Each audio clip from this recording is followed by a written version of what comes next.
Aujourd'hui, on va parler de créer une sales machine. Ouais. Donc, on a parlé de la growth machine dans un précédent épisode, Ouais. qui est vraiment pour faire en sorte que ta boîte grossisse, que tes métriques grossissent, que tes usages grossissent en général. Cette fois-ci, on va parler de sales, donc de vente pure et dure. Avant de rentrer dans le vif du sujet et de rentrer un peu dans la méthode de la sales machine en elle-même, donc de comment arriver à créer un gros système qui te génère beaucoup de revenus à partir des leads que tu génères, etc. C'est quoi pour toi faire des sales dans une boîte et à quel moment c'est pertinent, à quel moment ça l'est pas?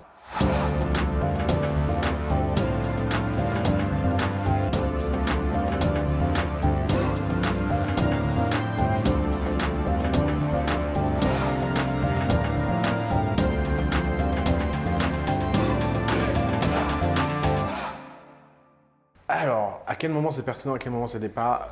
Je pense que c'est toujours pertinent de faire des sales. Ça, ce truc de c'est pas le bon moment pour vendre, je pense que c'est une très mauvaise pratique. Les Américains ont cette blague là du always be closing, ABC. Tout est toujours une occasion de vendre et qu'on soit prêt ou qu'on soit pas prêt, il faut toujours mettre les gens en action parce que c'est tellement dur de vendre qu'il faut pas perdre la moindre opportunité. Donc vraiment, dans une bonne boîte, les sales, ça doit faire partie de la culture, ça doit faire partie des réflexes et ça doit faire véritablement partie de l'envie du CEO. Énormément de gens en France pensent que vendre, ils sont pas forts, c'est pas leur rôle, etc. Alors que c'est vraiment une fonction universelle quand on est entrepreneur.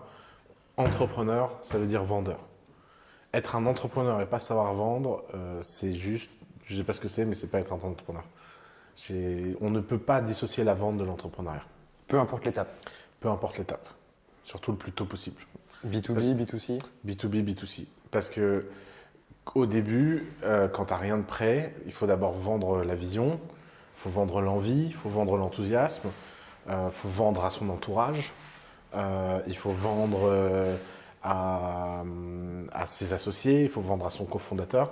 Il n'y a pas un moment où tu n'es pas dans un processus de vente. Alors, effectivement, le truc marrant, c'est qu'en fait, les gens ils disent « j'aime pas vendre » et ils passent leur temps à vendre. C'est parce qu'en France, on aime bien définir les choses par des fonctions tellement précises que si on n'a pas une mallette, on ne s'appelle pas Jean-Claude et on n'a pas une cravate, on n'est pas un vendeur, quoi.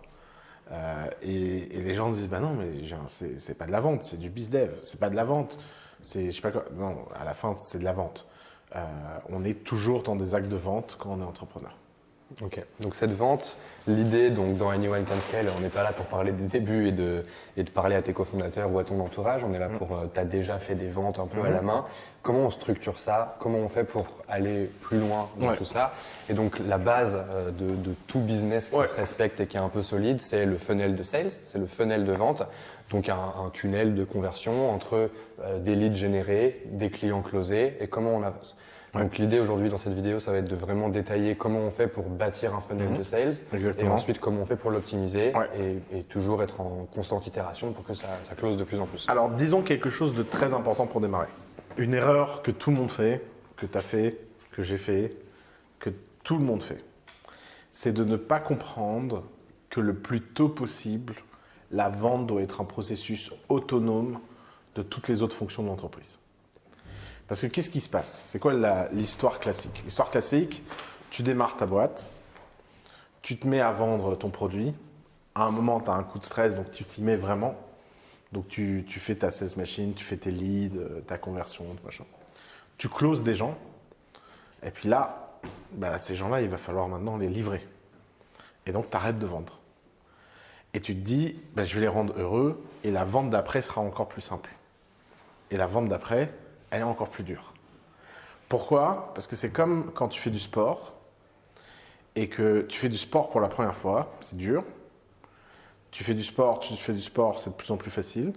Puis tu t'arrêtes 3 semaines et tu reprends.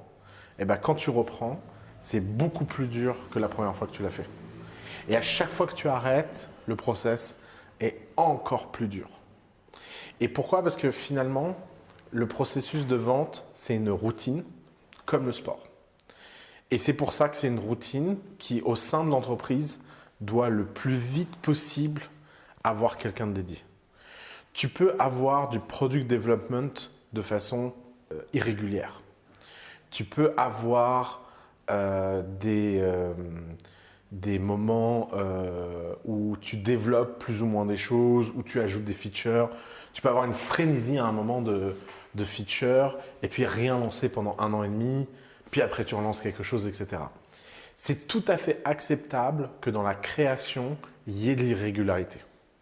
Mais dans la vente, toute forme d'irrégularité crée une dette commerciale qui est bien pire que la dette technique, qui est bien pire que toutes les autres formes de dette, la dette bancaire ou la dette financière, parce que c'est une dette qui a un impact géométrique sur ton avenir.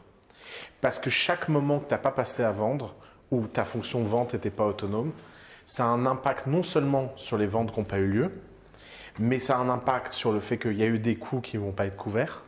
Et en plus, géométriquement, en compound, ça a un impact, en effet multiplicateur, ça a un impact sur le fait qu'à l'avenir, les prochaines ventes seront plus difficiles parce que le temps de les démarrer va être plus long, etc., etc., etc. C'est pour ça que la sales machine, dès qu'on a un product market fit, dès qu'on sait que quelque chose se vend et qu'il n'y a plus besoin du fondateur pour bâtir cette conviction, est-ce que les gens veulent vraiment acheter ou pas, à partir du moment où on a la conviction de product market fit, il faut autonomiser la fonction sales le plus rapidement possible et cette routine doit avoir lieu. Alors, il y a 2 façons de faire. Soit on a les moyens d'embaucher quelqu'un et on embauche quelqu'un de dédié à ça. Et embaucher des gens dédiés aux sales, c'est la meilleure chose qu'on puisse faire en effet multiplicateur, puisque c'est des gens qui sont contributing. Un sales est forcément financièrement contributing. S'il a un ramp-up de 2 ou 3 mois pour être rentable, il existe forcément un moment où il est rentable. Et si un sales n'est pas rentable après une période de temps donnée, il ne le sera jamais rentable en fait. Et il faut le virer. Et c'est quoi ça dépend de la complexité des produits. Mais pour dire quelque chose de simple, plus on vend à des grands groupes, plus le ramp-up est long. Mais je pense. C'est quoi le ramp-up? Le ramp-up, c'est le temps avant la première vente. D'accord. Et pour que le process s'engage. Donc si on vend à des grands groupes, c'est 12 mois de cycle de vente. Si on vend à du middle market, c'est 6 mois. Si on vend des SMB, c'est 3 mois de ramp-up. Grand max. Ok. Et donc, ce ramp-up, une fois qu'il est atteint, la personne est contributing et donc elle peut financer plus de sales. Et ça a un effet géométrique. 2 sales en finance 4, 4 sales en finance 8, 8 en finance 16, etc., etc. Si on n'a pas les moyens d'embaucher et qu'on a besoin de mettre en place une routine sales, dans ce cas-là, la routine sales, c'est un moment dédié dans la journée où on ne fait que ça et on le fait tous les jours. Donc, soit on autonomise la fonction sales en passant en tant que fondateur une partie de sa journée à vendre et on le fait avec discipline en vendant tous les jours, soit on embauche quelqu'un qui own la chose. Alors, l'erreur en termes de management que tout le monde fait, c'est de vouloir embaucher des VP sales ou des chefs de sales. Alors, les sales, ça a 3 caractéristiques en management qui sont intéressantes. La caractéristique numéro 1, c'est que les bons sales sont relativement autonomes. Il faut vraiment des très très grosses équipes de sales pour qu'un VP sales ait de l'intérêt. En dessous de 10 sales, 5 sales, avoir un type qui manage les gens, regarde leurs objectifs, etc., ça n'a pas vraiment d'intérêt. Donc si tu commences à bâtir ta sales machine et que tu as une personne, Ouais, tu cherches pas un manager, tu cherches un sales. Exactement. Tu cherches un sales, puis 2 sales, puis 3 sales, puis 4 sales. Et éventuellement, il y a un moment, ça va devenir le bordel. Et l'un d'entre eux, naturellement, va devenir le chef des sales. La deuxième chose, c'est que les bons sales ne veulent pas être managers. Si tu es un très très très bon sales, tu dois pouvoir gagner ta vie et progresser dans l'entreprise sans avoir besoin de devenir manager. Cette évolution du sales au manager est une très mauvaise évolution. Pourquoi? Parce que les qualités qu'il faut pour être un sales d'exception sont en général complètement orthogonales avec les qualités qu'il faut pour être un bon manager. C'est-à-dire? Un bon sales doit être direct, rapide, court-termiste, obsédé par la vente. Un bon manager doit être long terme, développer les gens, être patient, être capable de leur apprendre des choses. Tu es un bon sales, tu n'es pas patient. Je veux dire, si tu es patient avec les clients et que tu es prêt à attendre que les clients aillent à leur rythme, tu es sûr que tu ne feras jamais de vente.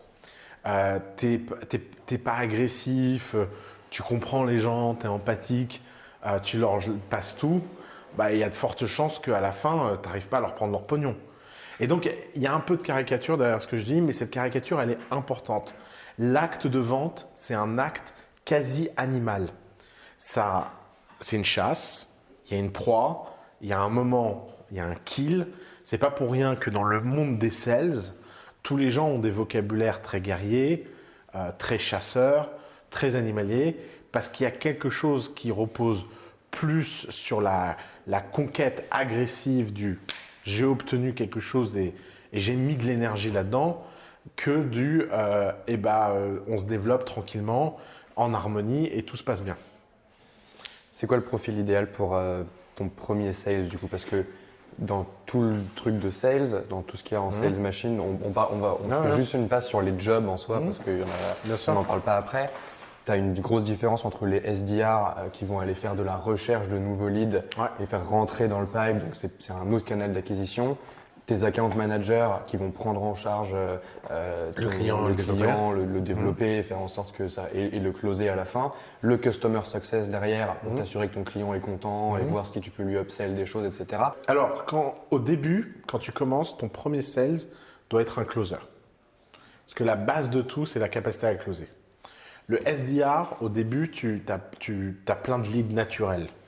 Déjà, tu fais ton entourage, les gens que tu connais, ton réseau, machin.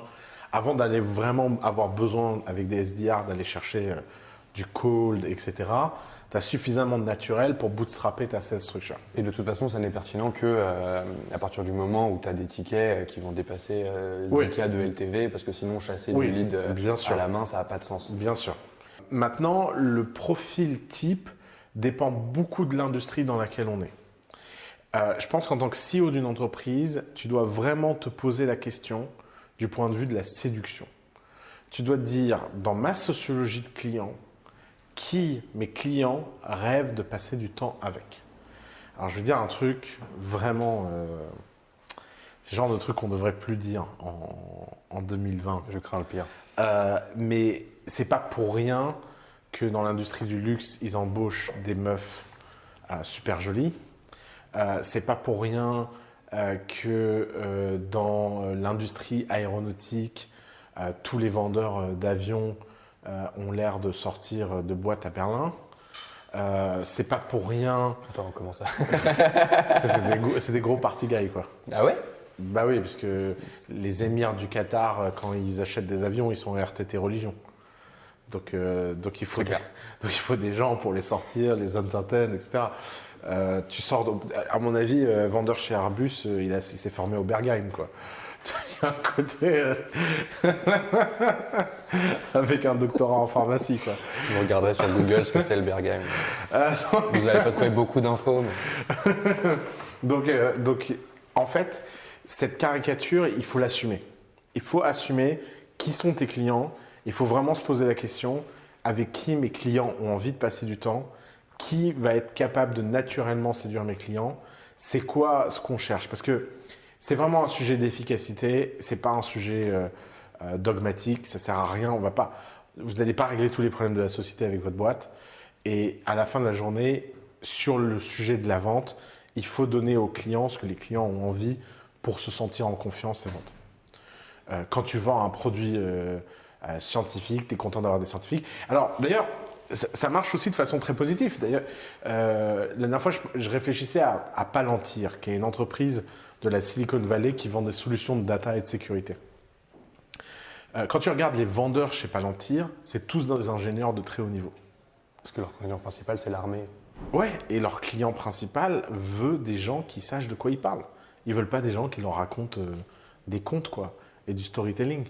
Et en fait, cette capacité que Palantir a eu de dire, habituellement dans les boîtes software, il y a des gens qui comprennent rien à la tech, qui vendent aux clients à coups de parties de golf, et ensuite personne n'arrive à délivrer parce que les mecs sur le cours de golf, ils ont acheté un truc qui n'existe pas et qu'il faut arrêter, et qu'en fait les ingés veulent parler aux ingés parce que chez les acheteurs, les ingénieurs ont pris le pouvoir, et que les ingénieurs ils veulent pas se taper un bouffon qui va au golf, ils jouent même pas au golf.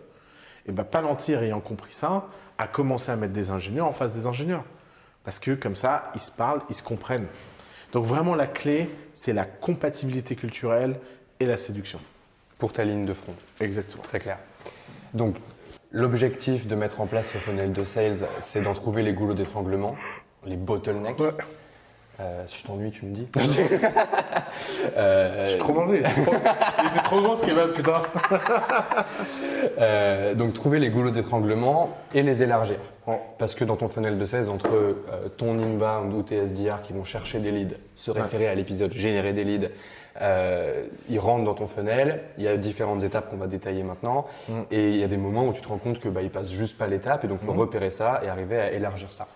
L'objectif de designer un funnel de vente, c'est que ce soit scalable, prédictible, automatisé, mesuré, optimisé en termes de coûts et qu'on connaisse les leviers où on se dit ok, là c'est comme ça que je peux multiplier par 5 mon nombre de ventes. Exactement. Tout ça, c'est finalement faire Anyone Can Scale juste sur la partie vente de ta boîte, quoi. Ouais, c'est incroyable comme la construction d'une boîte, c'est comme une fractale.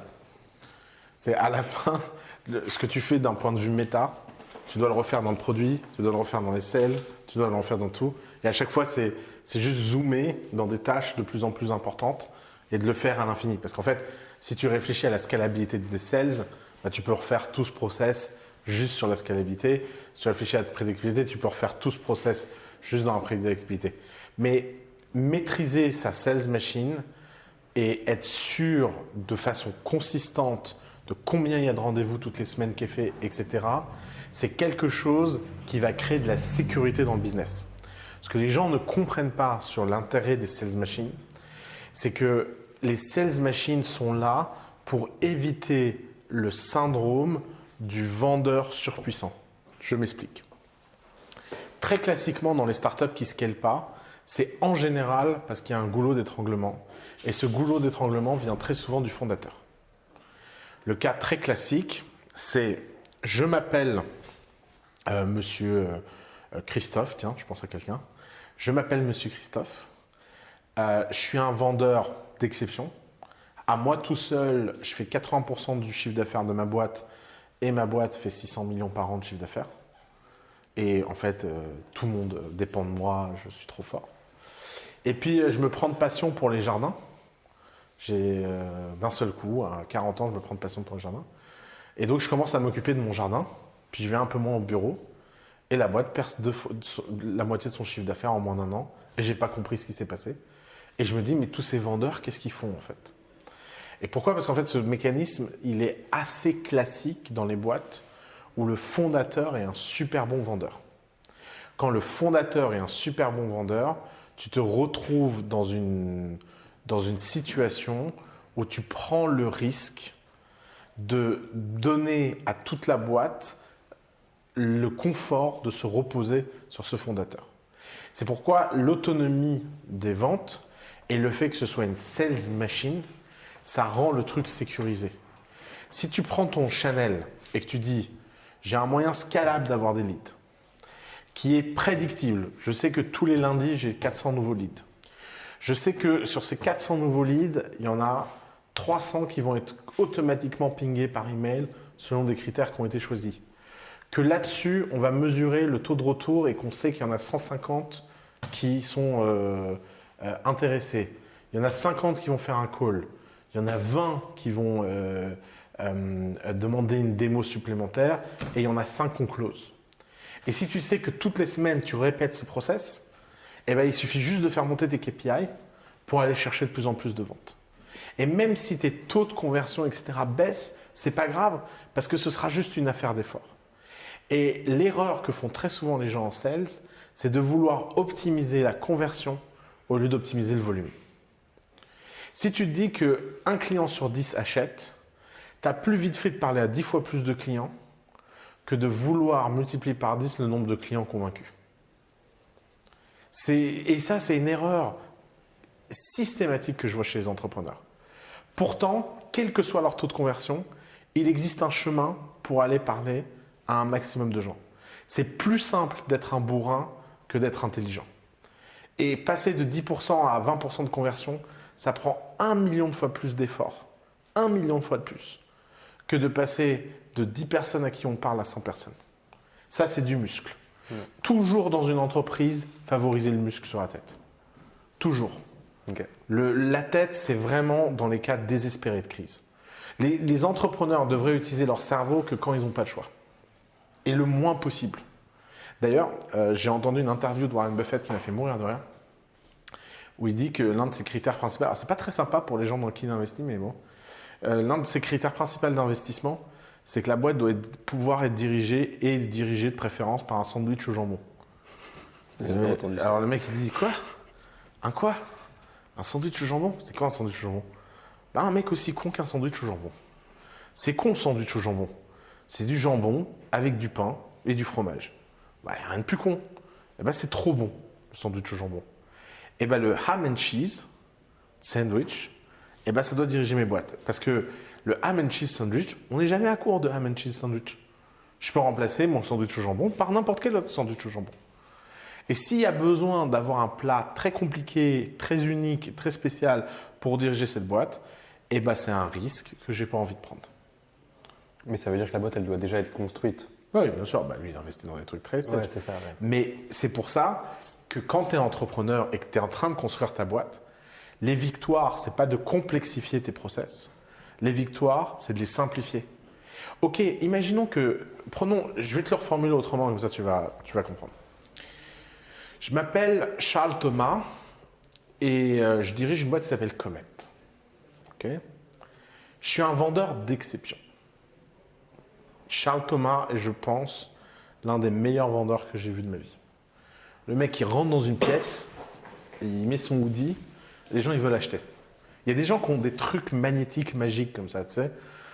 Il va à la BNP, il leur dit l'avenir du travail, je sais pas quoi et tout. Et les mecs, ils disent ah, c'est génial.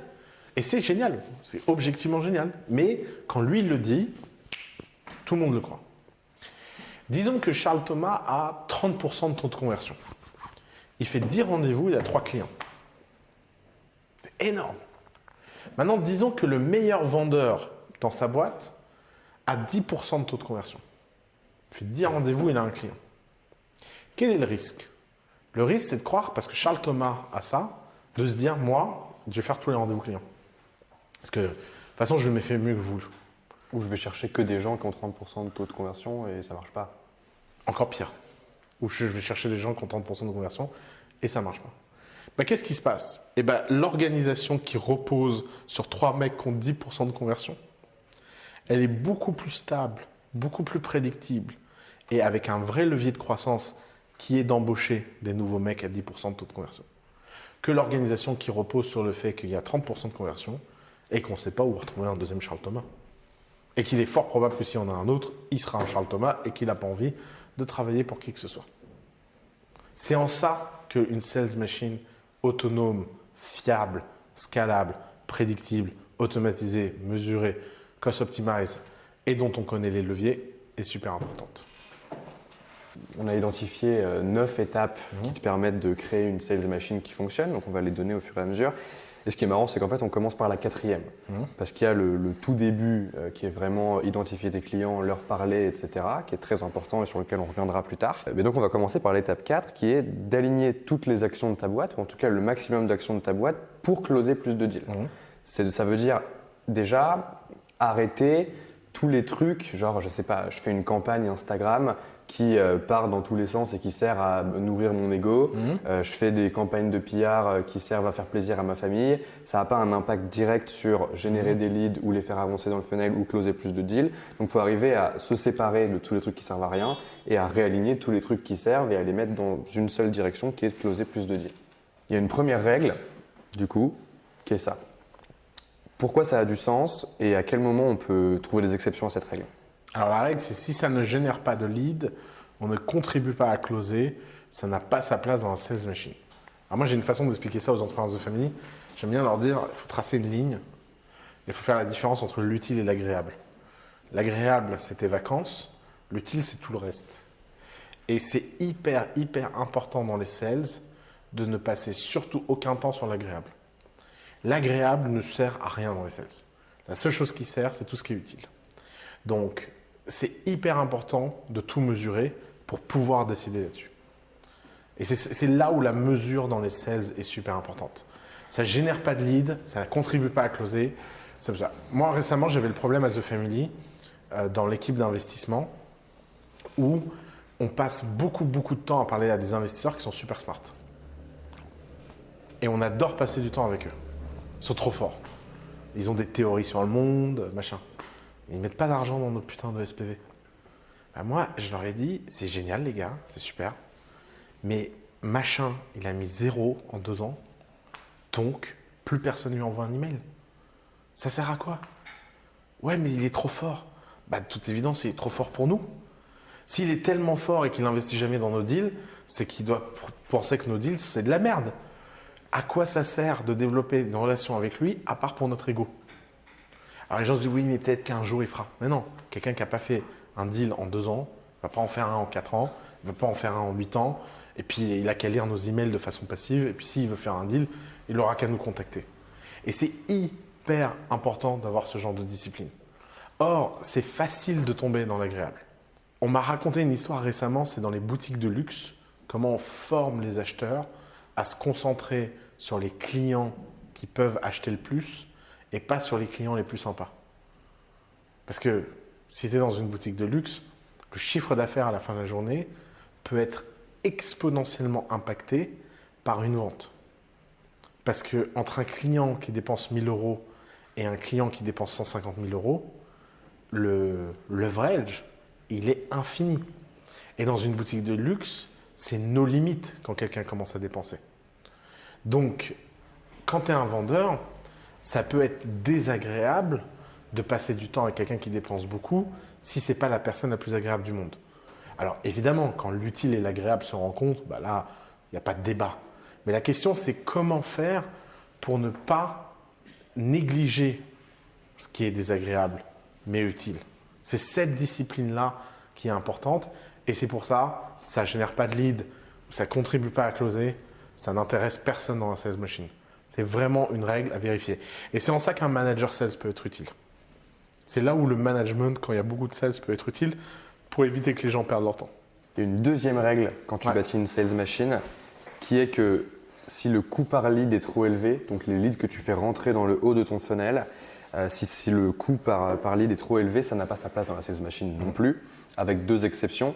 Si les leads ont un plus haut taux de conversion, donc s'ils sont de meilleure qualité à l'entrée, ou s'ils ont un panier moyen plus élevé, comme tu viens de le dire. Exactement. Et donc le coût dans ce cas-là n'est pas trop élevé en fait.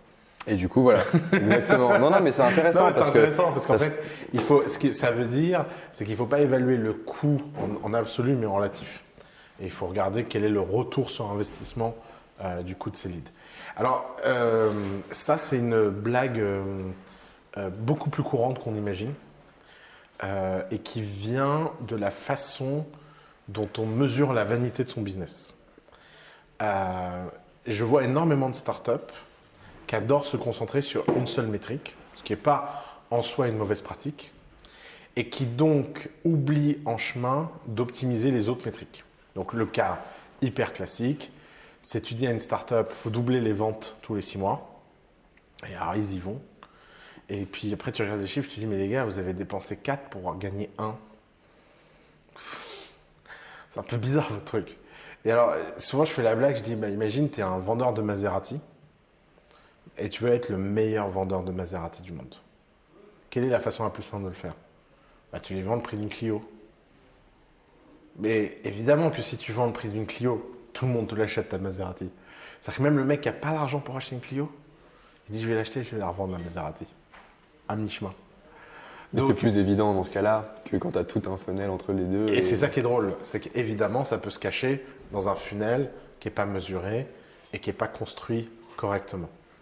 Donc, hyper important de toujours garder en vue la profitabilité économique. Et c'est là où c'est hyper important de distinguer 2 choses. La profitabilité d'une entreprise et la profitabilité de la sales machine. La sales machine doit être massivement profitable. Une sales machine qui n'est pas massivement profitable et qui ne contribue pas à la prospérité de l'entreprise, ça n'existe pas. Ça ne doit pas exister. C'est quasiment ta seule source de revenus. C'est ta seule source de revenus. Donc tout le reste, c'est des centres de coûts. Exactement. Donc si ça, c'est pas profitable, il n'y a rien qui est profitable. Et c'est fine si les ingénieurs coûtent tellement cher qu'il faut une sales machine plus grosse et que ce n'est pas encore prêt. Et c'est là où les gens confondent toujours profitabilité des unit economics la profitabilité de l'entreprise. Ce qui est grave, c'est pas la profitabilité de l'entreprise. Ce qui est grave, c'est la profitabilité des unit economics. Deuxième étape, quand tu veux bâtir ton funnel de sales et ta sales machine, c'est d'arriver à lier clairement les étapes du flow entre elles. Donc là, on a un exemple qui est, tu commences par du SEO, donc c'est de l'inbound, ça te génère des leads, il passe par une landing page. Il y a un essai gratuit qui est une première entame pour bâtir de la confiance avec ton client, puis des chaînes d'email, puis des sales qui commencent à faire de l'account management, puis on close. Ce qui m'intéresse moi dans cette slide-là, c'est les flèches. Parce qu'en fait, je vois beaucoup de gens qui ont un process de sales plus ou moins structuré, mais qui n'ont pas les flèches. Et en fait, il faut arriver à avoir des call to action très très clairs. C'est là que les outils du scale rentrent en jeu. C'est qu'en fait, quand tu es sur Internet, c'est beaucoup plus simple d'avoir des liens et des call to action clairs. Mais il faut arriver à faire ce truc-là. C'est quoi les meilleures pratiques que tu as vues en termes de création de flow de vente, desquelles tu peux nous parler? Ouais. Alors déjà, c'est très marrant la façon dont tu dis les flèches. Parce qu'effectivement, ces flèches représentent le chemin par lequel les gens passent et la facilité de cette friction.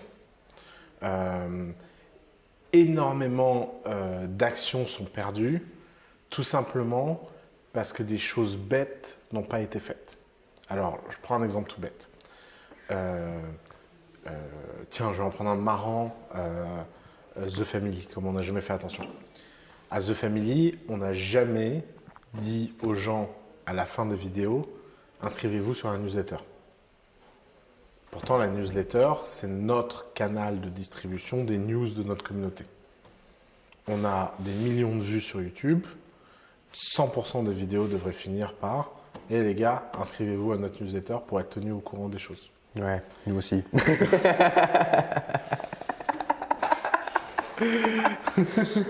Tu vois, et en fait, c'est une action toute conne. Et les gars, abonnez-vous à la chaîne et inscrivez-vous à la newsletter. Facile.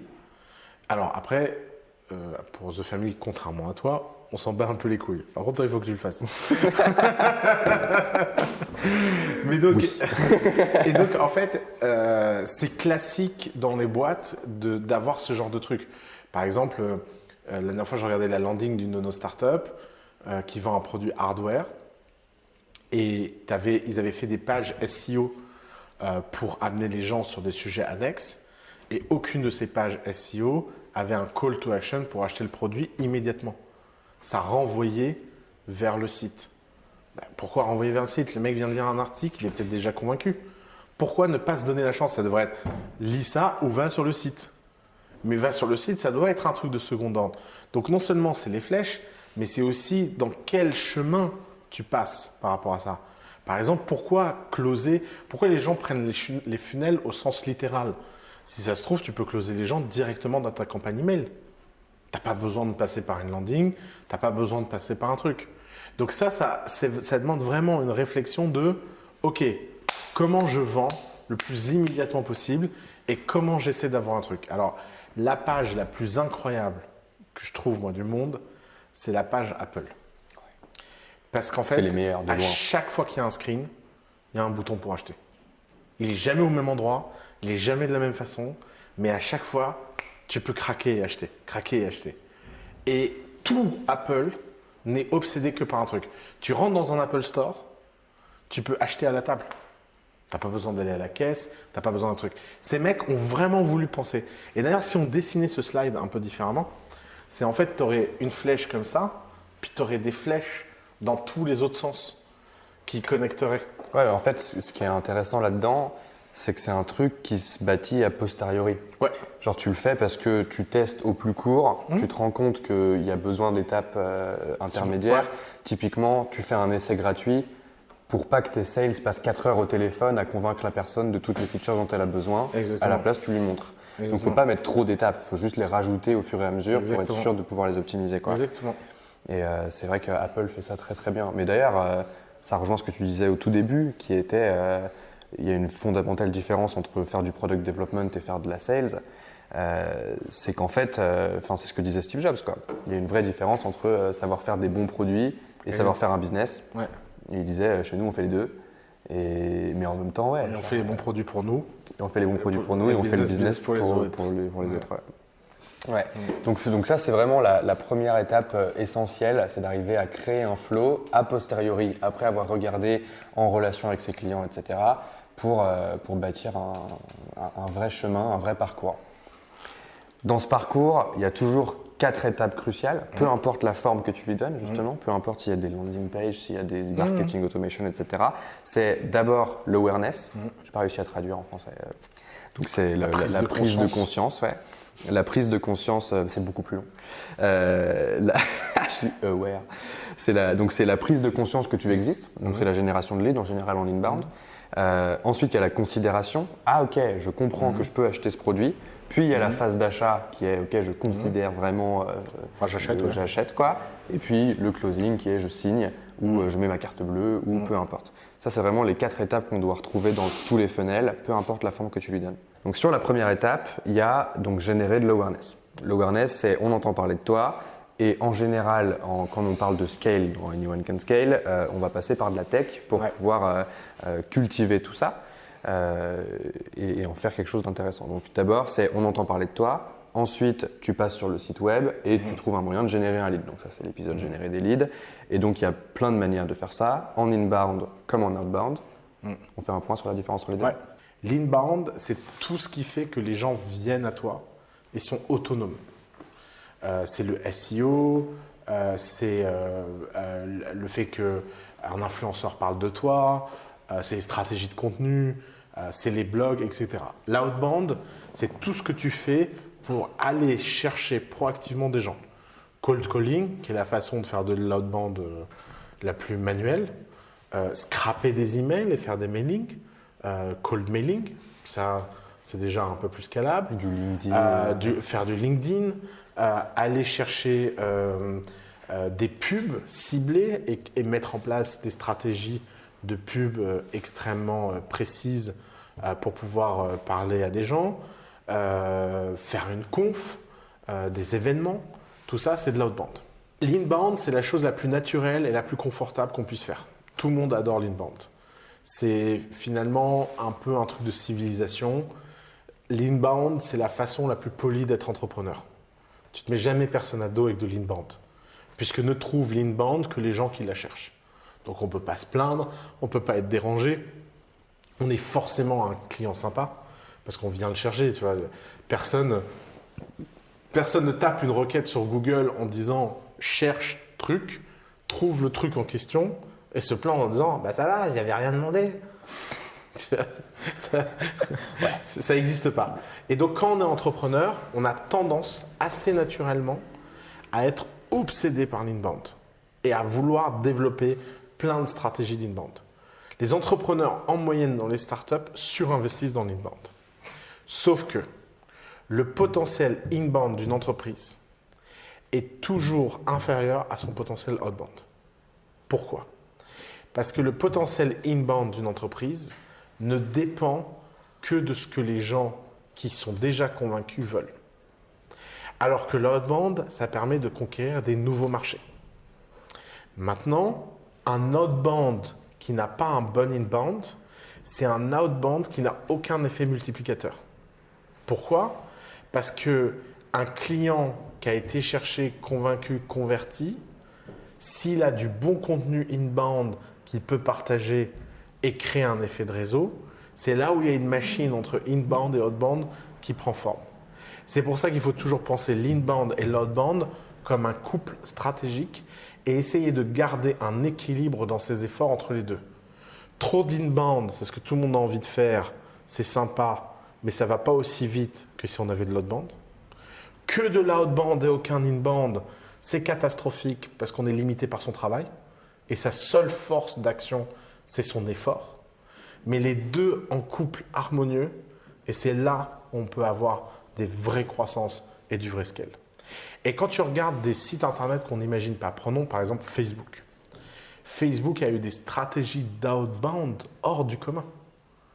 Ils payaient des gens dans des équipes pour développer des features pour que des gens dans certains pays aient envie d'utiliser Facebook pour la première fois. Et une fois que ces gens-là étaient convertis dans des petits groupes, ça avait des effets multiplicateurs parce que le reste de Facebook était par nature en NFX, en effet de réseau.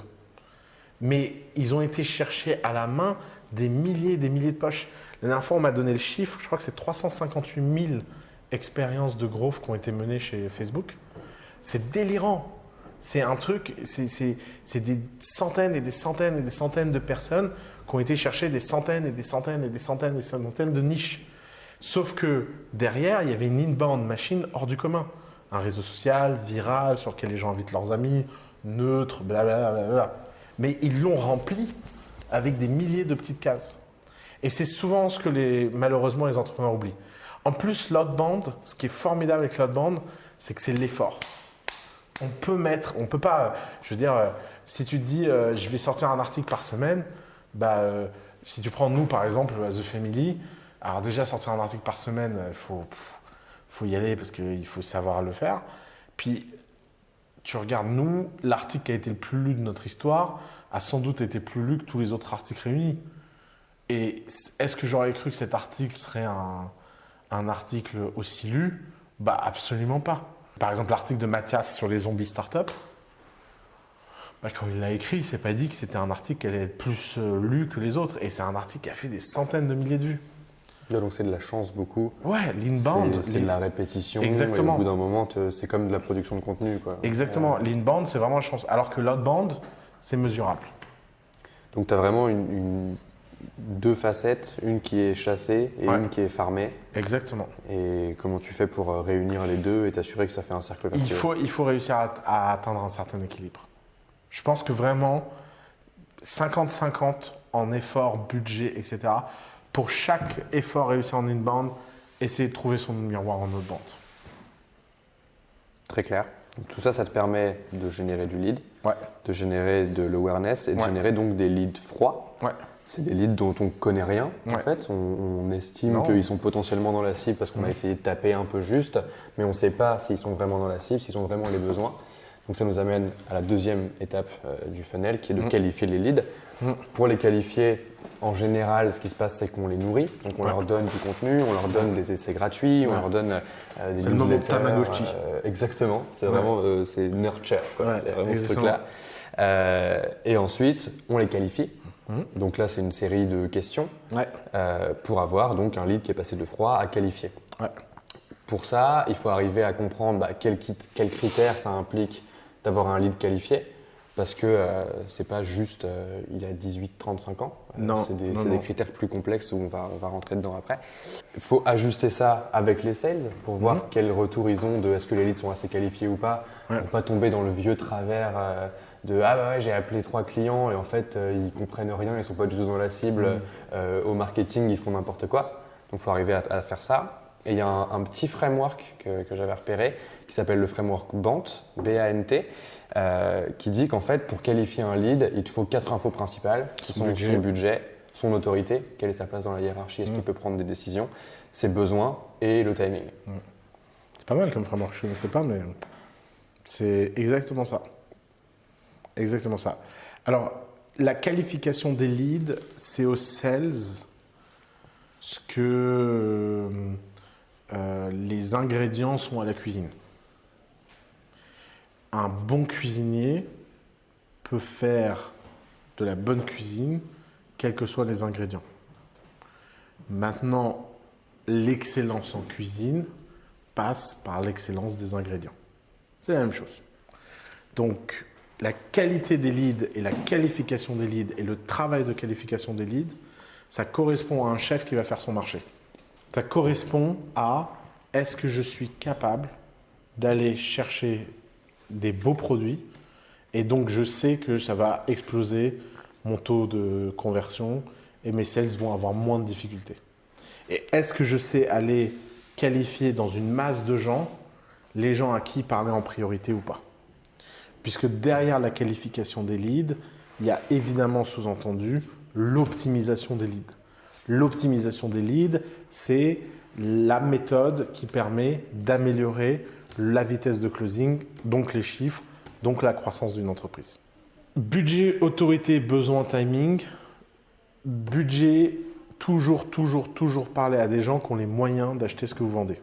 Alors ça a l'air con quand je le dis comme ça, mais dans le top 3 des erreurs de sales que je vois le plus souvent, c'est cette capacité incroyable que les gens ont à ne pas admettre l'inégalité de moyens de leurs clients. Par exemple, j'étais dans un rendez-vous hier. Quelqu'un me parlait d'une boutique d'investissement. Et rien que l'idée de trier ses cibles par montant investissable, ça la rendait malade. En disant, bah oui, mais bon, si tu as moins d'argent, tu ne dois pas être moins bien traité. Oui, enfin, ton business model est un pourcentage du montant investi. On n'est pas une non-profit, on n'est pas là pour sauver la planète. Évidemment qu'on ne peut pas traiter de la même façon quelqu'un qui a plus d'argent que quelqu'un qui en a moins. C'est juste pas possible. Et en fait, avoir conscience de ça, c'est hyper important pour pouvoir faire un travail de qualification important. Le premier critère de qualification est forcément l'argent. Mais cet argent, il est modulé par l'autorité. Si j'ai beaucoup d'argent, mais que je dois demander l'autorisation à papa avant d'investir, tu ne m'intéresses pas comme client. Je préfère que tu en aies moins, mais que tu sois libre de le faire. Et évidemment que ça, l'autorité, c'est un truc sur lequel tout le monde ment. Personne n'a envie de dire qu'il n'est pas décisionnaire. Et c'est là où les sales doivent avoir un talent d'être capables de faire la différence entre ce que les gens disent et ce que les gens font. Il ne faut jamais fonder son attitude par rapport à ce que les gens déclarent. Il faut toujours fonder son attitude par rapport à ce qu'on observe. Quelqu'un qui a de l'autorité pour acheter n'a pas besoin de se justifier, n'a pas besoin de prendre des décisions vite, n'a pas besoin de beaucoup de documents. Tout ça, c'est des indices pour se rendre compte que la personne a du mal à trouver. En termes d'autorité, c'est marrant parce qu'il y a un exemple, ce que tu dis, demander l'autorisation à papa. Il y a un exemple qui est littéralement ça dans l'éducation, qui est si tu veux vendre, pas comme Iconoclaste, de l'école, en fait tu targetes les parents parce que c'est eux qui prennent la décision dans certains cas, pas dans d'autres. Ça s'applique aussi à plein de types de business. Les jouets pour enfants. Les jouets, ouais, exactement. Comment tu gères le décalage qu'il va y avoir entre la personne qui utilise ton produit et la personne auquel tu le vends? Alors, tous les business dont les consommateurs ne sont pas les clients sont des business de merde. C'est terrible. Non, mais je dis de merde. Ça, c'est comme 1000 € de Facebook Ads pour commencer, quoi. Ouais, c'est hyper radical. Non, mais c'est des business. Mais je ne connais personne qui est dans cette situation et qui ne souffre pas le martyre. Et d'ailleurs, c'est pour ça que les seuls business dans lesquels le consommateur n'est pas le client sont toujours des business de vocation. Parce que la seule chose qui justifie de supporter des merdes pareilles, c'est d'être dans un truc messianique. Iconoclaste, l'éducation, les jouets pour enfants, les dessins animés, je sais pas quoi. Parce que c'est juste trop dur en fait. Et quand on voit ça dans le milieu adulte, où le consommateur n'est pas le client, 100% de ces boîtes-là meurent. 100%. Mais pourquoi? Parce que c'est juste trop dur de cibler deux targets. Le cas très classique, c'est tous les gens qui vendent un software que le CTO veut utiliser, mais c'est le CEO qui doit prendre la décision parce que c'est stratégique. Eh bien alors ça, je peux te dire mon pote, tu es dans cette situation-là, mais tu n'as plus de business. Parce qu'en fait, jamais le CEO il va comprendre. Les efforts que tu mets à faire comprendre au CEO sont des efforts que tu mets à perdre ton CTO. Et c'est comme les trucs où quand tu remplis d'un côté, ça se vide de l'autre. Quand tu vides d'un côté, ça se remplit de l'autre. Et en fait, tu es complètement perdu entre un grand écart. Donc, comment faire un business comme GitHub, par exemple? GitHub, c'est le coup de génie de GitHub. C'est que GitHub, c'est les devs qui peuvent se le payer. Aucun CEO est contre le fait qu'un dev se paye GitHub. C'est un pricing qui est tout à fait acceptable.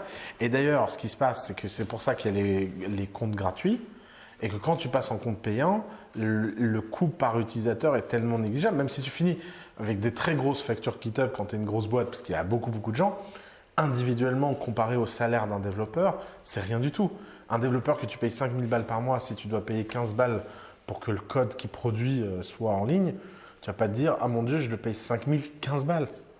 Et ça, c'est un très très bon exemple de ne surtout pas avoir besoin. Les gens qui faisaient des trucs comme GitHub avant, ils allaient voir les achats ou les CEO et ils leur disaient « Voilà, j'ai une solution pour tout le code que tout le monde doit utiliser ».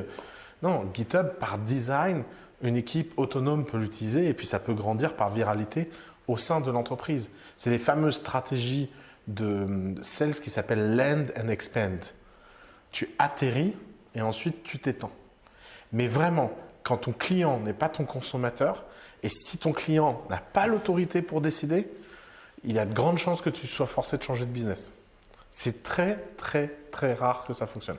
Qu'est-ce qu'on dit du coup aux gens qui nous regardent sur Anyone Can Scale maintenant et qui ont cette problématique-là? Vous êtes dans la merde. Vous êtes vraiment, vraiment dans la merde. C'est les business les plus durs. Et si vous êtes dans ce cas-là, il faut trouver des astuces comme GitHub. Alors, il y a 3 méthodes très simples. La méthode numéro 1, c'est le freemium et la dépendance. Alors ça, c'est une super technique. C'est tout simplement que comme celui qui décide ne peut pas comprendre tant que ce n'est pas utilisé, il faut donner à celui qui consomme la possibilité de consommer et d'être dépendant pour qu'il n'ait pas d'autre choix que de convaincre celui qui décide. Donc c'est un jeu de retournement politique, de judo.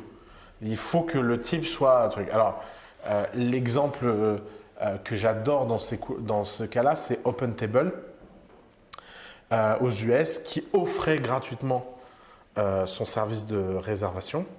Donc là, le consommateur, c'est le type. Il faisait quoi? Donc OpenTable, c'est un système qui permet dans les restos de choisir, de placer les gens dans le resto et de gérer les réservations et les annulations. Et tu peux réserver ton resto en ligne en 3 secondes. Donc il y a un truc côté resto, back-end, gestion de la salle, du placement, etc. Et il y a un truc front-end, est-ce que je réserve un resto ou pas? Alors cas typique, tous les serveurs le veulent, aucun patron veut payer, ça coûtait une fortune. Je crois que ça coûtait 1000 ou 1500 $ par mois. Donc qu'est-ce qu'ils faisaient? Ils installaient le truc, ils attendaient juste que le niveau de résa atteignait 80 ou 95% géré par OpenTable. Et puis après, ils venaient voir le mec, ils disaient, bah voilà, on le retire. Non, vous n'allez pas le retirer, quoi. C'est juste pas possible, en fait. La deuxième technique, quand on est dans ce cas-là, c'est de réussir à faire utiliser le décideur. C'est quand on transforme le client en consommateur. Donc le cas classique pour ça, c'est les enfants qui ont un jouet qui amuse autant les parents qu'eux. Donc le client devient consommateur, donc il a envie d'acheter, même si ce n'est pas lui qui l'utilise. Alors on a une boîte qui faisait de l'optimisation Amazon Web Services, qui est un cas typique, où le client, c'est le CEO, parce que ça coûte cher, il faut dépenser de l'argent et après ça rapporte, et le consommateur, c'est le CTO. Et bien là où ils ont une idée géniale, c'est de transformer le CEO aussi en consommateur avec des beaux dashboards qu'il peut regarder, avec des graphiques dynamiques qu'il peut montrer à ses potes. Ça a l'air con, mais le jour où ils ont fait une interfaçage graphique avec des beaux trucs, des transitions et des effets 3D, bah, tout le monde avait envie d'acheter ça parce qu'ils avaient l'impression enfin d'avoir un truc en commun avec leur CTO. Et de rassembler ces deux-là, ça devenait un argument de vente. Mais quand vraiment on est complètement séparés, qu'il y en a un qui décide et un qui utilise, bah, la nature humaine fait que ça ne marche pas. Très clair. Et la dernière étape? Closer les leads, les deals. Les leads, les Ouais, deals. c'est compliqué. C'est compliqué. Alors, le closing, c'est la phase la plus délicate. C'est comme l'atterrissage d'un avion, c'est extrêmement délicat. Pourquoi? Parce qu'en fait, c'est le moment où les gens réfléchissent, c'est le moment où les gens peuvent avoir des regrets, c'est le moment où les gens peuvent changer d'avis. Et puis, le passage à l'action, il n'est jamais très simple. C'est pour ça que c'est un moment où il faut, dans sa sales machine, absolument avoir la maîtrise du timing. Pour bien closer un lead, il faut accepter l'idée que si ça ne close pas tout de suite, ça ne closera jamais. La meilleure façon d'augmenter son taux de closing, c'est de se contraindre à essayer de closer de plus en plus vite.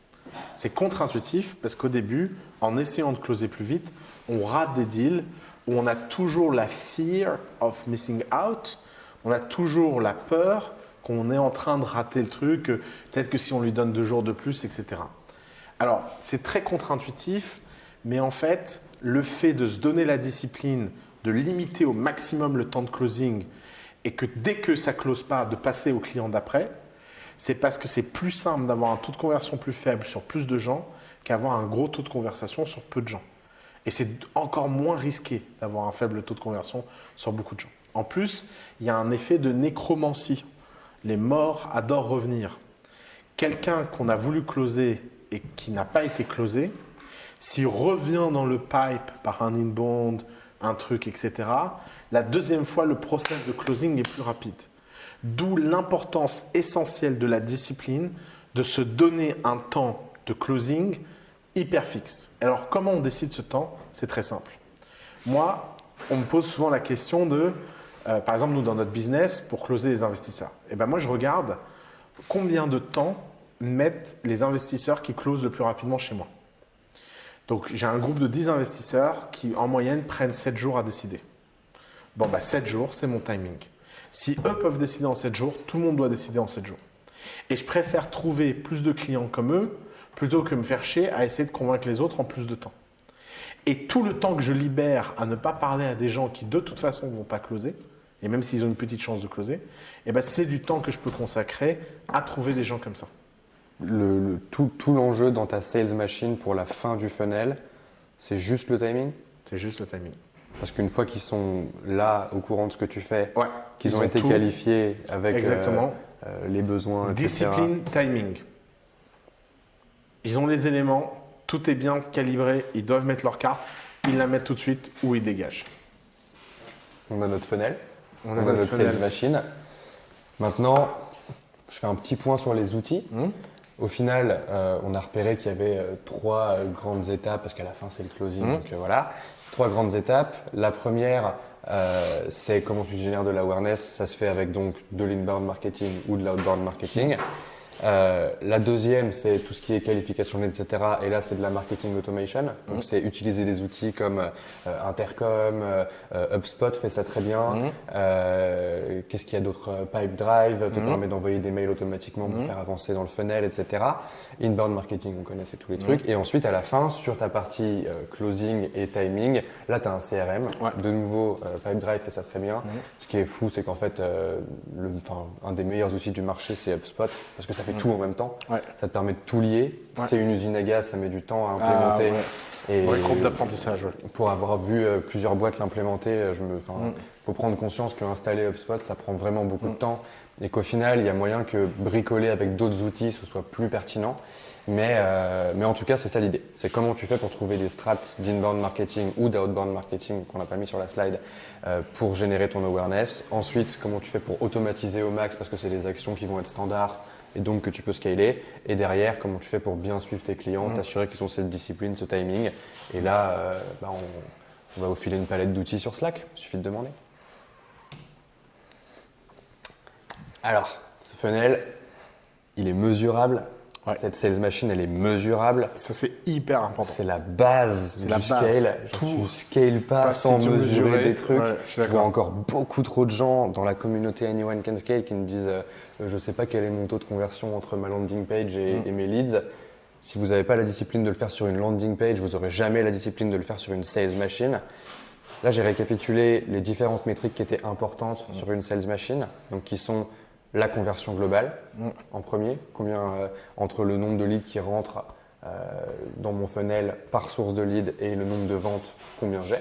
Et ensuite, tu as toutes les étapes entre les deux, donc les performances de tes campagnes qu'il faut mesurer individuellement. Nesrine derrière la caméra, elle me pousse tout le temps à mettre des UTM sur mes campagnes. Regardez l'épisode, je sais plus, c'est l'épisode 4 de la saison 2 de Coup d'État Entreprendre, où je parle de métriques et de comment on mesure et de comment on se sert des UTM. Cette vidéo, elle est ultra pertinente et elle le sera, j'espère, encore longtemps. Donc, performance des campagnes pour comprendre d'où viennent les leads et si les actions que vous avez mises en place, elles sont effectives ou pas du tout. Est-ce que c'est du vrai ou du faux travail? Ensuite, le trafic que ça ramène, parce qu'entre la performance des campagnes en nombre de likes et en nombre de clics et par rapport au trafic général, c'est deux choses différentes.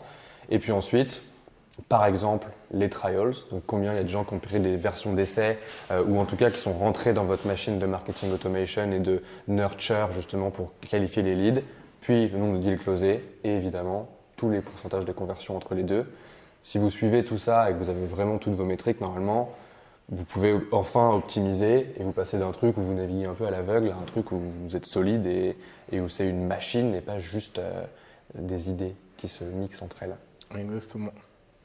Donc, une fois que tu as ta sales machine qui est bâtie, une fois que tu as tes trois grosses étapes avec le closing à la fin, que c'est mesuré, quand tu mesures, ça se révèle à toi, tu as tes points de blocage dont on parlait au tout début de la vidéo qui se révèlent, quoi. Ouais. À quoi ça ressemble un point de blocage? Alors, les points de blocage, c'est quand à un endroit dans ta sales machine, ça va pas aussi vite que ça devrait aller. Grosso modo, ça s'exprime d'abord en relatif, puisqu'il y a les points de blocage de j'ai plus de leads que je n'ai de conversion, ou je pourrais convertir plus si j'avais plus de leads, j'ai pas assez d'inbound, j'ai pas assez d'outbound. Ça se exprime souvent en relatif. Et il y a aussi un point de blocage en absolu où on sent que la frustration des gens qui s'occupent d'une étape n'arrive pas à passer cette étape de façon prédictive. Il y a trop de variations. Il y a des semaines on vend, il y a des semaines on ne vend pas. Il y a des campagnes, elles cartonnent, il y a des campagnes, elles ne cartonnent pas. Et on n'a jamais la moindre idée de ce qui va marcher ou pas. Ça, souvent, ça prouve qu'il y a quelque chose qu'on n'a pas encore compris sur le business, qu'on n'a pas encore compris sur le segment. C'est souvent des problèmes de segmentation. C'est souvent des problèmes de compréhension de qui sont nos clients. On pense que nos clients, c'est ça, et puis en fait, on parle à tous les gens comme ça, puis personne n'achète, mais en fait, toi, tu n'étais pas ce qu'on pensait que tu étais, mais tu étais quelque chose d'autre. Et parce que tu es quelqu'un d'autre, on n'a pas vraiment compris à quel segment tu appartenais. Et donc, on a dépensé beaucoup d'argent. Alors, l'erreur, moi, la plus grosse que j'ai fait dans ma vie comme ça, on a fait une petite campagne un jour sur un petit groupe de nanas sur coup d'état à l'époque où tu n'étais pas chez nous, où on vendait un coup d'état en ligne à 299. Et on a eu une conversion, mais c'était délirant sur LinkedIn. Genre, c'était un truc du genre, tu avais 20 nanas qui travaillaient dans le conseil, vivaient à Paris, je sais pas quoi, et qui, sur les 20, il y en a 19 qui ont acheté. Et moi, j'étais en flamme. Et j'étais voir My Little Paris et j'ai acheté une campagne. Et je me suis dit, parce qu'elles sont toutes là. Et on a fait autant de ventes que sur ces 20-là. Hop, la flamme. Et je me souviens d'avoir transféré à l'époque sur AWS le serveur en me disant ça va exploser et tout. Et en fait, ce qui s'était passé, c'est que j'avais été victime d'un hasard complet. C'est qu'en fait, j'étais juste tombé sur les 19 meufs qui voulaient acheter par hasard. Ouais, c'était juste un... Et en fait, quand j'ai recommencé cette campagne LinkedIn, j'avais aucune conversion. Et des fois, en fait, les effets comme ça de hasard sont hyper gênants. Le hasard adore les groupes. Il faut faire très attention à ça. Si tu prends tous les tirages de loto de 1950 à nos jours, tu as je ne sais plus combien de pourcents des tirages, je crois 70% des tirages, qui ont 3 numéros dans la même dizaine.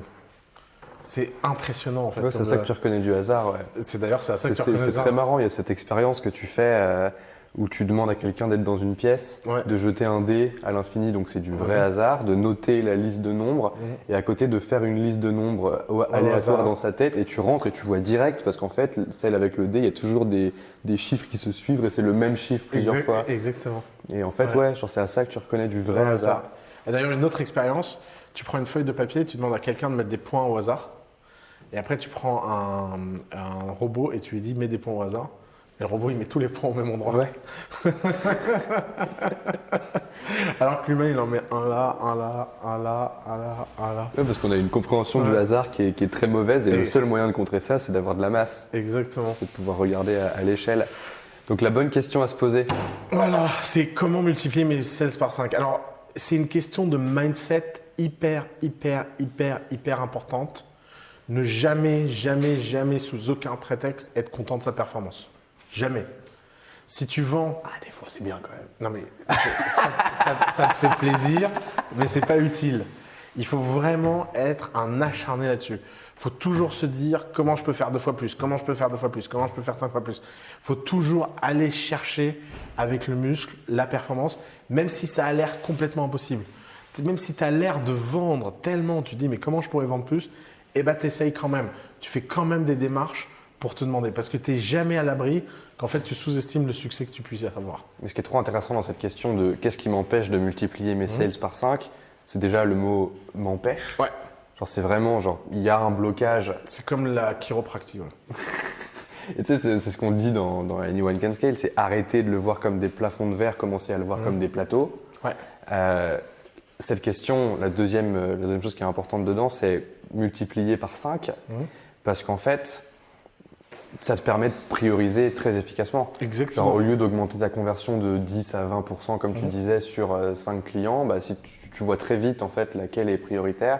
Et la bonne question à se poser, c'est comment je fais des grosses avancées, quoi. Exactement. Ces points de blocage, j'ai essayé de donner un peu une sorte de méthode pour comprendre d'où ils viennent. Ils se manifestent toujours de la même manière. C'est que tu veux que tes leads fassent quelque chose. Par exemple, tu veux qu'ils passent de ils sont dans ma base à ils ont fait leur version d'essai. Mais ils ne sont pas motivés pour le faire. Ouais. Ça se reconnaît à quoi? Ça se reconnaît à il faut que j'en parle, c'est trop cher, je suis pas sûr, je suis pas intéressé. Toutes les questions qui sont des excuses et où toi tu es au téléphone et tu sais. Et il faut repérer ces points-là. Ils ne sont pas motivés pour faire ce que tu veux. Autrement dit, tu as designé ton funnel d'une certaine manière sans prendre en compte son point de vue. Parce que si la personne ne fait pas ce que tu veux qu'elle fasse, c'est pas de sa faute. C'est de la tienne en tant qu'entrepreneur, en tant que bâtisseur de ta sales machine. Et donc, il faut arriver à vraiment faire preuve d'empathie par rapport aux gens et apprendre à les connaître. Comment tu fais ça? Alors, il faut faire plusieurs choses et surtout éviter, il y a des choses à surtout pas faire. D'abord, la première chose, c'est d'être trop obsédé par les gens qui te parlent. Ça, c'est une erreur classique, on la fait tous. Les gens qui viennent te parler sont rarement les clients les plus symptomatiques. Les feedbacks utilisateurs, c'est un processus actif, ce n'est pas un processus passif. Souvent, les gens qui donnent du feedback sont souvent les gens les moins intéressants. Parce que ça veut dire qu'ils n'ont pas mieux à faire dans leur vie. Les gens intéressants, ils ont toujours mieux à faire que de t'expliquer comment mieux faire ta boîte. Donc, il faut être hyper actif en observation, pas forcément en écoute. Et il faut être capable de se mettre à la place de ses clients. Il faut être capable d'être son meilleur client. Et pour ça, il faut aussi être capable de ne pas se juger par rapport, de ne pas être trop gentil avec soi, mais pas être trop dur non plus. Et savoir vraiment où on a besoin d'améliorer les choses et où on ne peut pas les améliorer. Et c'est comme ça, il faut faire avec et on ne pourra pas faire beaucoup mieux. Le fameux point de vue du lead, il n'a d'intérêt que s'il achète. Il n'a d'intérêt que s'il peut acheter. Il n'a d'intérêt que s'il fait partie des gens qui ont déjà acheté.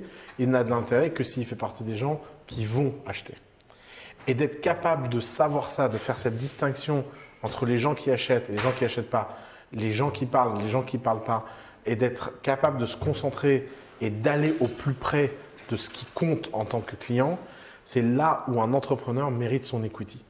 Parce qu'il fait la distinction entre le bruit et le signal. Et d'être capable d'aller chercher le signal au cœur de la machine et d'être capable d'en faire quelque chose, c'est ta mission en tant qu'entrepreneur. D'ailleurs, quand tu penses à la scalabilité, la plupart des business qui scale, c'est parce qu'à un moment donné, ils ont découvert un secret fondamental sur le cœur des gens. On utilise tous Facebook parce que Facebook est un pourvoyeur de péchés capitaux. On utilise tous Instagram ou TikTok, où on va tous utiliser TikTok très bientôt, parce que c'est des pourvoyeurs incroyables de péchés capitaux. Et c'est des gens en fait qui nous fournissent quelque chose qui parle directement à notre âme. Si on utilise tous Slack, c'est parce que Slack a compris par ses mécanismes de jeu, etc., est venu à mettre dans notre travail des moments de grâce et de poésie dont on avait besoin. Et cet insight qu'on a besoin de la poésie dans son travail parce qu'on s'emmerde, qu'on a besoin de pouvoir chatter avec ses collègues quand on veut sans être vu par le patron, tous ces mauvais aspects de Slack expliquent autant le succès de Slack que les aspects positifs de Slack qui mettent en avant collaboration, etc. Parce qu'en fait, Slack, c'est un endroit où on peut autant glander qu'être productif. Et c'est parce qu'on peut glander sur Slack que Slack, c'est plébiscité par les salariés. Et donc, j'en parlais dans mon interview avec toi, c'est vraiment cette capacité à comprendre les gens pour ce qu'ils sont et surtout pas pour ce qu'ils aiment imaginer être. Et ça demande un œil plein de vices. Ouais, ça a du sens et c'est intéressant parce que du coup, prendre en compte le point de vue de ton lead pour élargir ses bottlenecks, élargir ses goulots d'étranglement, c'est arriver à la fois maintenir un discours qui est aligné avec la personne qu'ils aimeraient être et leur proposer des choses sans vraiment leur dire, aligné avec la personne qu'ils sont vraiment. Exactement.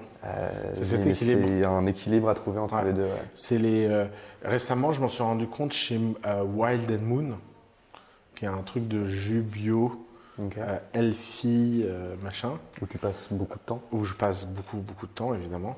Et donc, j'étais avec ma meuf, en train d'acheter un jus, et je regardais le stand, et j'ai vu ma meuf acheter un jus bio, je sais pas quoi, kale, jus de salade, en prenant une boule chocolat noix de coco, qui doit être une putain de bombe calorique, à côté d'un shot beauty carotte et je sais plus quelle connerie. Et je me suis rendu compte en fait que derrière cette façade bio machin, c'était rempli de produits hyper comfort food.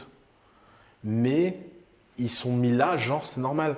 Genre bah oui, tu bouffes un jus de salade, à côté de ça tu prends une boule de chocolat au lait, noix de coco, avec du caramel fondu à l'intérieur quoi. Et c'est vachement bien présenté au bon endroit. Ils ont fait la culpabilisation et la déculpabilisation en même temps. Ouais. Ouais. Et je me suis dit, ces mecs sont des génies. Ouais. Ces mecs ont tout compris. Ils ont tout compris sur la nature humaine. Mais il ne faut jamais oublier que dans le business, il n'y a pas de place pour l'idéalisme. Dans le business, il n'y a de la place que pour le pragmatisme. Et le pragmatisme, c'est se rendre compte que les gens ne le sont pas. Ben non. Et personne ne l'est. Genre, Non. c'est la nature humaine profonde d'être ambivalent et Exactement. de vouloir deux choses. Donc, mets-toi à la place de tes users, cherche leur motivation, leur J'ai frustration, même envie de te leur dire, comportement. deviens tes users. C'est tu encore dois être- mieux. tu Mais dois ça être- suffit pas. Non, ça suffit pas. Mais tu dois être ton meilleur user. Ouais. Avec toute la naïveté possible. Ouais, ouais. Sans aucun savoir-faire. Mais à partir du moment où tu as ça et où tu commences à discuter avec les gens et à savoir trier quels sont les bons feedbacks de quels sont les mauvais feedbacks, normalement, tu as tous les outils pour élargir tes bottlenecks et faire en sorte que ta sales machine avance le mieux possible. Donnons quelques conseils sur les feedbacks. Vas-y. 1. Ne jamais écouter le feedback de quelqu'un qu'on n'admire pas. Ça doit être le critère de base. Ça sert à rien de... Si on méprise quelqu'un, ça sert à rien de l'écouter. 2. Ne jamais se baser sur ce que les gens disent, mais toujours sur ce que les gens font.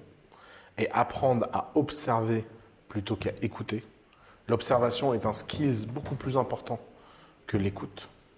Et 3. Le feedback doit toujours servir à nourrir sa vision. Et le feedback doit servir à être une lutte. Il est possible de lutter contre ces utilisateurs et de trouver le bon moyen de convaincre les gens de faire quelque chose alors qu'ils n'en avaient pas envie, parce que c'est la bonne chose à faire.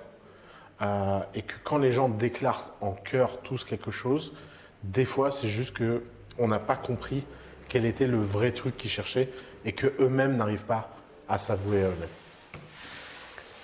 On résume tout ça? Vas-y. Donc, il y a 9 étapes pour créer une sales machine qui cartonne. C'est un long épisode, mais il faut le regarder 10 fois parce que c'est vraiment la base.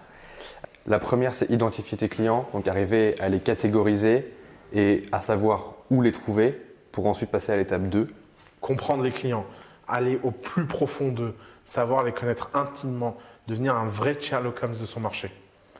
En 3, il faut leur donner envie. Leur donner envie, c'est d'abord leur donner des choses gratuitement, la plupart du temps. Ça peut être de ton temps, mais ça peut être des newsletters, ça peut être ce que tu veux. Il faut être créatif par rapport à ça. 4, il faut aligner toute l'organisation avec les besoins et faire comprendre à tout le monde quel est le tunnel. Une fois que le tunnel est créé, il faut lier ces étapes correctement. Par exemple, en demandant sur YouTube de s'abonner à une newsletter, avoir des call to action clairs et dire aux gens, OK, voilà la prochaine étape que tu vas prendre et regarde, c'est facile. J'espère que vous êtes abonné à la newsletter de Family. Et de coup d'état. Une fois que c'est lié, on automatise. Automatiser. Tout ce qu'on peut réduire comme travail, c'est du temps qu'on peut gagner à vendre plus. Il faut absolument ne pas laisser les gens perdre leur temps à faire des choses qu'une machine peut faire mieux qu'eux. Tu reprends l'épisode sur l'automatisation du chapitre 1. Ensuite, tu mesures. C'est je sais même pas pourquoi c'est pas 1. Tu Il faut mesures. faire un peu de choses avant de mesurer. Ouais, c'est ça. Mais tu mesures les résultats de ton funnel Tout parce que c'est mesurer. vraiment la seule manière de pouvoir passer à l'étape 8. Et automatiser sa mesure pour ne pas faire de la mesure de complaisance. Quand on fait la mesure à la main, on a tendance à ne mesurer que ce qui va bien, alors que quand on reçoit les choses dans la gueule en 1, parce que c'est automatisé, on a tendance à le prendre plus objectivement. Ensuite, une fois qu'on a mesuré, Analyser. on analyse. Exactement. L'analyse, c'est le moment le plus dangereux, parce que si on analyse à côté de la plaque, on peut prendre de très mauvaises décisions. Une bonne façon de savoir si on prend des bonnes décisions ou pas, c'est voir la qualité de ces analyses sur le court terme plutôt que le long terme. Éviter de prendre des décisions dont l'impact est trop loin. Essayer d'avoir les cycles les plus courts possibles pour voir si nos analyses sont réelles ou pas. Et une fois qu'on a analysé, qu'on a émis des hypothèses et qu'on veut regarder comment élargir les bottlenecks et faire en sorte que son funnel soit plus performant, on améliore, Exactement. on implémente, on exécute Exactement. et on recommence. Sales. Allez au boulot.